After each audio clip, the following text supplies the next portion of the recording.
محترمہ عظمیٰ ریاض جدون صاحبہ، میڈم اب دورہ روس کے کچھ فضائل آپ سے جاننا چاہوں گا۔ میڈم ناموافق حالات میں بھی وزیر اعظم کا یہ دورہ ایک طرف تو ان کی ڈٹرمنیشن اور کمٹمنٹ کی طرف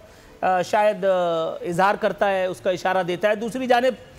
یہ جو 2 دن تک ہم پر تبرے بازی ہوئی ہے، یہ 2 دن تک ہمارے اعصاب کے ساتھ کیا گیا ہے، یہ خوشامدی میڈیا، خوشامدی اینکرز نے اور خوشامدی چاپلوس وزراء نے یہ 2 دن تک سبحان اللہ ماشاءاللہ چلتا رہا۔ خان صاحب اتنے ہینڈسم ہیں، خان صاحب ایسے چلتے ہوئے آئے، خان صاحب یوں بیٹھے۔ پیوٹن کو عمران خان کا کزن ثابت کرنا ہی رہ گیا تھا۔ اس کے بعد پھر وہ ایک ملاقات اللہ ماری 1 گھنٹے سے 2 گھنٹے پہ کیا گئی، اوپر سے ٹیلی ویژن اسکرین نے ہمارا اور صبر جو ہے وہ آزما لیا۔ میڈم وہ ایک تصویر بھی جو میرے ہاتھ میں اس وقت ہے وہ میں لوپ میں بھی چلا چکا ہوں،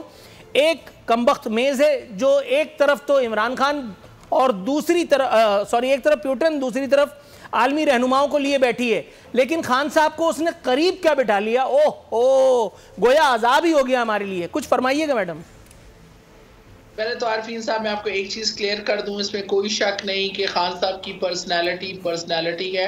اور بالکل وہ پوٹین صاحب کے کازن نہیں ہے، بلکہ ان سے بے انتہا ہینڈسم، خوبصورت، سمارٹ ہے۔ اس کو تو آپ ایگری کریں۔ دوسری بات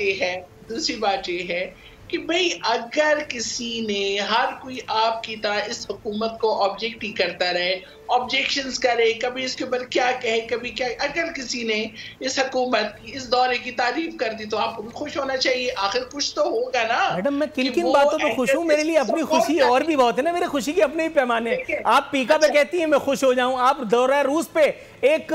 یقیناً بہت اہم دورہ ہوتا، لیکن جن حالات میں یہ ہوا میں صرف اس پہ کراس کرنے کی کوشش کر رہا ہوں آپ کو۔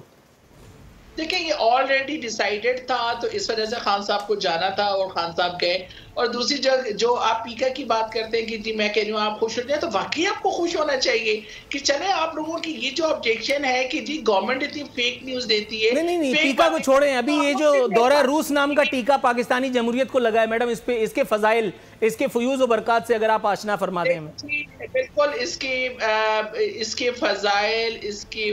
جو برکات ہیں وہ آپ کو اگلے چند روز میں نظر بھی آئیں گے، اس میں کوئی شک نہیں ہے۔ خان صاحب کا یہ دورہ انتہائی کامیاب رہا، ہر دورے کی طرح اس پہ بھی آیا گیا ہے، اور اس بات کی بھی عکاسی ہے کہ ہم اپنی خارجہ پالیسی کے اندر ہم آزاد ہیں، ہم اپنے ڈیسیجنز خود لے سکتے ہیں، ہم اپنی نیبرنگ کنٹریز کے ساتھ اپنی ول کے مطابق اپنے ملک اور قوم کی بہتری کے لیے ہر کسی کے ساتھ تعلقات رکھ سکتے ہیں، آ سکتے ہیں، جا سکتے ہیں، اور یہ جو رشیا ہے ہمارا نیبرنگ کنٹری ہے، اس کے ساتھ تعلقات ہمارے امپورٹنٹ بھی ہیں، اور ہمیں ان کے ساتھ اپنے تعلقات بہترین رکھنے بھی چاہیے۔ اس میں میرے خیال میں کہ کوئی ایسی بات نہیں ہے کہ آپ اس کو آبجیکٹ کر سکیں، بلکہ یہ ہے کہ میرے خیال میں یہ باتیں تو بہت ہیں میڈم، یہ تو فل سٹاپ اس پہ کائنڈلی نہ لگائیں، باتیں تو بہت ہیں، آپ ذرا دیکھتی جائیے میں کیا کیا باتیں نکال کے لاتا ہوں۔ جناب شہادت آوان صاحب، میڈم نے کہا کہ اس پہ کوئی ایسی بات نہیں ہے جس پہ آپ تبرہ کر سکیں، لیکن سر دیکھیے میری بھی انٹیلیکچول تھا، میں نے کیا نکتہ ڈھونڈ کے لے کے آیا ہوں۔ ایک طرف تو پوری دنیا الگ کھڑی ہوئی ہے اور پیوٹن کے ساتھ کھڑا ہوا ہے میرا وزیر اعظم۔ محض دورے کی ٹائمنگ، غلط ٹائمنگ کا انتخاب کر کے، کیا ہم نے ایک دن پہلے جو ہم نے سٹیٹمنٹ دیا تھا کہ ہم کسی بلاک میں شامل نہیں ہوں گے، کیا ہم نے اپنے جو پریفرنسز ہیں، ہم نے اپنی پرائرٹیز ہیں وہ ویسٹ کے سامنے ایکسپوز نہیں کر دیں؟ کیا وہ جو ایک پتہ ہمارے ہاتھ میں ہو سکتا تھا، ہم نے اس دورے کا، وہ ایک جنگ زدہ ماحول میں اس دورے کے ذریعے پاکستان نے یا عمران خان نے کیا حاصل کیا؟ دیکھیں نور عارفین صاحب، سب سے پہلے تو میں ایک عام پاکستانی شہری ہونے کے حوالے سے یہ آپ کو اپنا تجزیہ یہ کہوں گا کہ پیوٹن ایک سخت گیر قسم کا ایک قوم پرست ہے، اور میں یہ سمجھتا ہوں آج سے نہیں، جب سے USSR ٹوٹی ہے، تو جب سے پیوٹن اقتدار میں آیا اس کی ایک ہی کوشش ہے کہ جتنے بھی وہ ممالک یا جتنی بھی وہ اکائیاں تھیں ان کو ایک جھنڈے تلے وہ اپنی لائف میں اکٹھا کر سکے، نمبر 1۔ اور دوسرا اس کے بعد اگر آپ یہ دیکھ لیں کہ یہ سخت جنگ تو بہت عرصے سے چل رہی تھی، لوہانسک، ڈونیٹسک کے جو ہیں 2 اسٹیٹ جو ہیں جو کہ باغی اسٹیٹ تھیں یوکرین سے، ان کو جو خود مختاری کا اعلان کر رہی تھیں، ان کو رشیا نے تسلیم کیا اور ان کو سپورٹ کیا۔ تو بات یہ ہے کہ کسی آج سے نہیں، یہ بہت عرصے سے جو ہے جو روس ہے وہ یوکرین کو چھیڑ چھاڑ میں وہ تھا۔ اب میرا کہنا یہ ہے کہ اس وقت ان حالات میں میں سمجھتا ہوں کہ میں جیسے پہلے میں کہہ چکا ہوں کہ نہ ہماری کو خارجہ پالیسی ہے، نہ ہماری کو داخلی پالیسی ہے۔ ادروائز ہونا یہ چاہیے تھا کہ اس وقت جب دو اقوام جنگ کے اندر لگی ہوئی ہیں، اس وقت ہمارا دورہ بنتا نہیں تھا، نمبر 1۔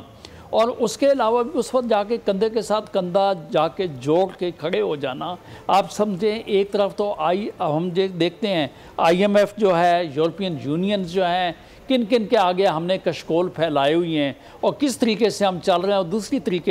دوسری طرف جو ہم رشیا کے ساتھ جا کے جس طریقے سے کھڑے ہو گئے ہیں، میں سمجھتا ہوں کہ مجھے یہ کہنا چاہیے کہ یہ جس نے یہ پالیسی بنائی ہے، میں تو اس کو کوئی ذو شعور آدمی کبھی بھی نہیں کہوں گا، یہ کوئی فاطر العقل آدمی بھی اس قسم کی جو ہے نا وہ سوچ جو ہے وہ رکھ سکتا ہے۔ اور میں سمجھتا ہوں کہ یہ ہمارے ملک کے لیے آئندہ آنے والے وقت اور حالات کے لیے یہ وقت ہی بتائے گا کہ اس وقت میں یہ دورہ، پھر مزے کی بات ہے فیک نیوز کی بھی بات چل رہی تھی، اگر آپ یہ دیکھ لیں کہتے ہیں یہ پہلا دورہ کسی جو وزیر اعظم نے کیا، بھائی آپ بھول گئے کہ آصف زرداری صاحب وہاں جا چکے ہیں، میاں صاحب وہاں جا چکے ہیں، تو بھئی بات یہ بھی تو یاد رکھیں نا کہ ہمارے جو ہے یہ بھی فیک نیوز کے سبسکرائب کریں اور بیل دبائیں تاکہ کوئی خبر رہ نہ جائے۔